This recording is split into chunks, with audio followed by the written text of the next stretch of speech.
തെരഞ്ഞെടുപ്പിൽ ഇത്തവണയും മികച്ച വിജയം നേടുമെന്ന് പാലാ എം.എൽ.എ. മാണി സി കാപ്പൻ 24 പറഞ്ഞു. ത്രികോണ മത്സരമാണെങ്കിലും വിജയം UDF-നൊപ്പം നിൽക്കും. കേരള കോൺഗ്രസ് എം UDF-മായി ചർച്ച നടത്തി എന്ന് പറഞ്ഞത് സത്യമാണ്. അതിൽ ഉറച്ചു നിൽക്കുന്നുവെന്നും മാണി സി കാപ്പൻ പറഞ്ഞു. ഒരു പ്രശ്നമില്ല, വളരെ കൂളായിട്ട് കാമായിട്ട് ഒരു ടെൻഷനും ഇല്ലാതെ ഈ തെരഞ്ഞെടുപ്പ് കഴിഞ്ഞു. രണ്ട് സ്ഥാനാർത്ഥികളും നല്ലപോലെ തന്നെ നോക്കിക്കാണുന്നത്.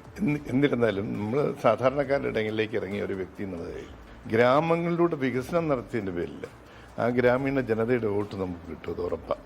അതുകൊണ്ട് എനിക്ക് വിജയത്തെക്കുറിച്ച് ടെൻഷനേ ഇല്ല.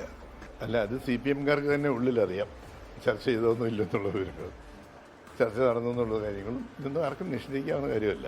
ചർച്ചകൾ നടന്നെന്ന് എനിക്കറിയാം. പ്രതീക്ഷയോ സ്ഥാനത്തായാലും എന്നുള്ള കാര്യം എനിക്കറിയില്ല.